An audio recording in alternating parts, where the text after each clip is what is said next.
अक्सर हम सभी लोग एक समय के बाद पैसा कमाने के लिए काम करते हैं। लेकिन दोस्तों, क्या आपने कभी अपने कमाए हुए पैसे से काम करवाया है? जी हाँ, आपने बिल्कुल सही सुना। जैसे ही हम पैसा कमाना शुरू करते हैं, हम किसी न किसी एक लक्ष्य के लिए बचत करना भी शुरू कर देते हैं। लेकिन आपके लॉकर या पर्स में रखे हुए पैसे खुद से तो नहीं बढ़ते। अगर आपको अपने बचाए हुए पैसों से और पैसे कमाने हैं, तो उसके लिए आपको कंपाउंडिंग समझना होगा। अब एक कंपाउंडिंग क्या होता है और किस तरह से आपके पैसों को बढ़ाता है, उसके लिए आइए इसके बारे में डिटेल से समझते हैं। दोस्तों, आप कितने अमीर हैं उसके लिए आप कितना कमाते हैं वह नहीं, बल्कि कितना बचाते हैं वह जरूरी होता है।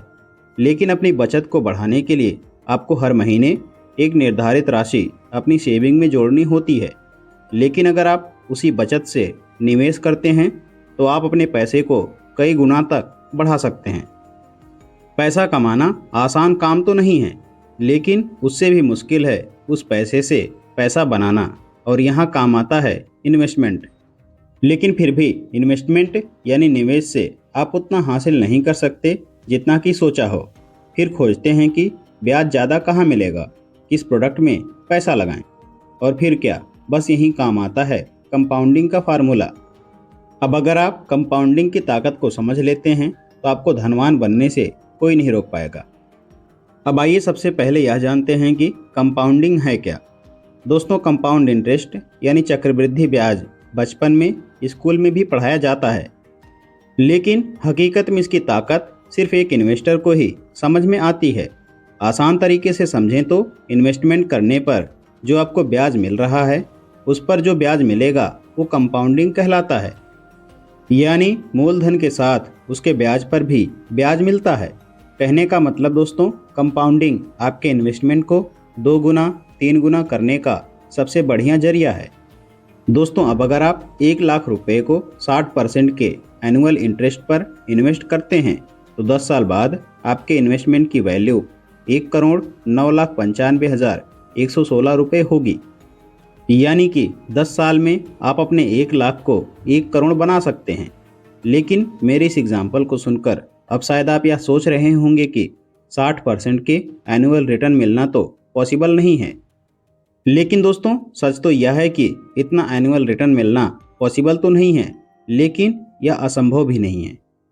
लेकिन दोस्तों, इस वीडियो में मैं आपको कुछ ऐसे नाम बताऊंगा जिन्होंने 60% से भी ज़्यादा के एनुअल रिटर्न्स पर पैसे कमाए हैं। इसलिए वीडियो को पूरा ज़रूर देखें। तो चलिए अब इसी एग्जाम्पल को कंटिन्यू करते हैं।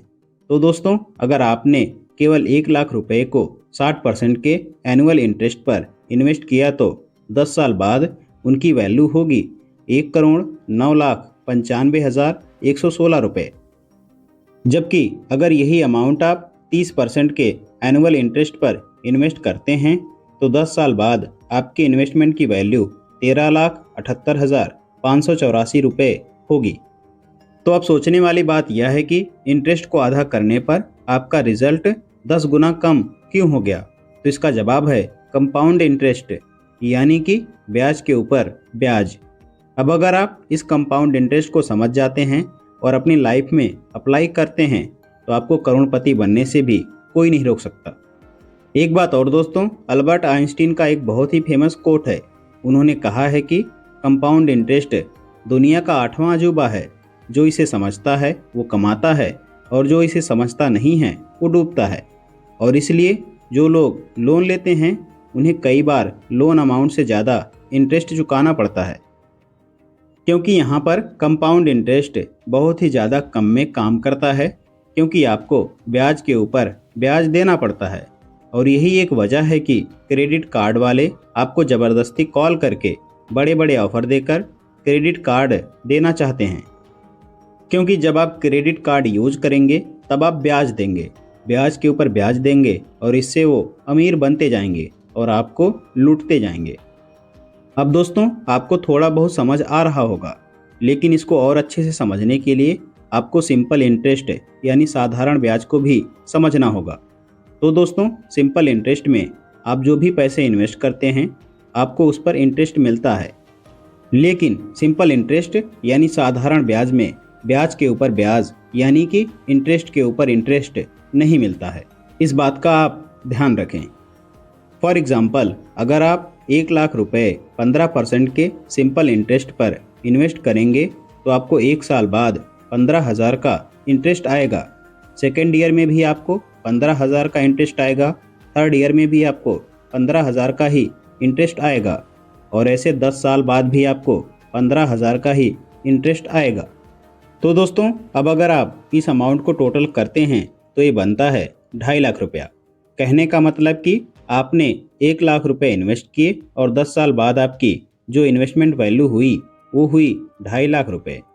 लेकिन अगर आपको इसकी जगह पर कंपाउंड इंटरेस्ट यानी चक्रवृद्धि ब्याज मिलता तो फर्स्ट ईयर में आपको 15,000 का ही इंटरेस्ट मिलता, लेकिन नेक्स्ट ईयर में आपको 1 लाख आपका प्रिंसिपल अमाउंट था और 15,000 का आपका इंटरेस्ट मिल चुका है, तो नेक्स्ट ईयर में आपको 1,15,000 पर इंटरेस्ट मिलता और जो इस पर इंटरेस्ट यानी कि ब्याज मिलता वो होता 17,250 रुपया और ऐसे ही थर्ड ईयर में जो मिलता वो होता 19,837 रुपया।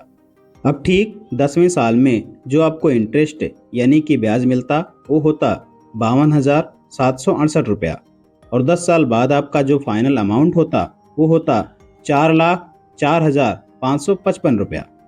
अब दोस्तों, ये तो थी 10 साल की बात, लेकिन अगर आप अभी 25 साल के हैं और 60 साल की एज में रिटायर होना चाहते हैं तो आपके पास 35 साल हैं।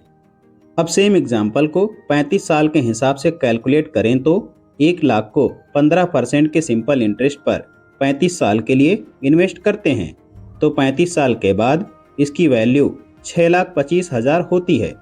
जबकि यहीं अगर आपको कंपाउंड इंटरेस्ट मिलता तब आपके इन्वेस्टमेंट की वैल्यू 1,33,17,552 रुपये होती।